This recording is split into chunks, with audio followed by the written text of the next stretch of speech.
আজকে সকাল সকাল ঘুম থেকে উঠেই দেখতে পেলাম শাশুড়ি মা চিতই পিঠা বানাবে, সেজন্য গোলা রেডি করে রেখেছে। অন্যদিকে বাজার থেকে কিছু মাছ আনা হয়েছিল, সেই মাছগুলোকেও কেটে নিচ্ছে। এইদিকে শাশুড়ি মা এই মাছগুলো কাটছিল আর অন্যদিকে ছোট ভাবি এই মাছগুলো কাটছিল। বড় মাছগুলো বেসিক্যালি আমাদের বাড়িতে ভাবি কাটে, সে বড় মাছ কাটতে খুব পছন্দ করে, সেজন্য বড় মাছগুলো তাকেই কাটতে দেওয়া হয়। অন্যদিকে আমাদের বাড়ির বাচ্চাগুলো চিকেন ছাড়া অন্য কিছু খেতেই চায় না, সারাক্ষণ শুধু চিকেন চিকেন করে। তাই বাজার থেকে একটা চিকেন আনানো হলো। মাকে বললাম আমাকে এটা জবাই করতে সাহায্য করুন, এরপর আমি এর মাংসগুলো বানিয়ে দিই।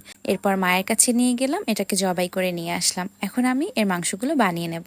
এই তো আমার মাংসগুলো বানিয়ে নেওয়া শেষ। এখন পাক যেগুলো ছিল সেগুলোকে গরম পানিতে সিদ্ধ করে ছুলে নিতে হবে। অন্যদিকে আমার ছোট যা যে মাছগুলোকে কেটে ঘষে নিয়ে এসেছিল সেই মাছগুলোকে পিস করে নিচ্ছে। আমরা গ্রামের বাড়িতে আসলে সবাই কিন্তু এভাবেই একসাথে কাজ করে থাকি। এভাবে সবাই একত্রে কাজ করতে অন্যরকম একটা মজা আছে।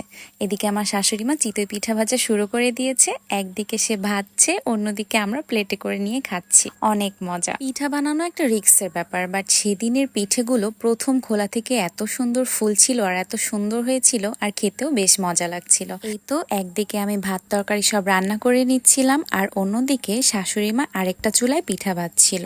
এরপরে ওখানকার কাজ শেষ করে আমি মাছগুলোকে নিয়ে চলে আসলাম ধোবো বলে। মাছগুলোকে আমি লবণ দিয়ে বারবার কচলে কচলে ধুয়ে নিয়েছিলাম।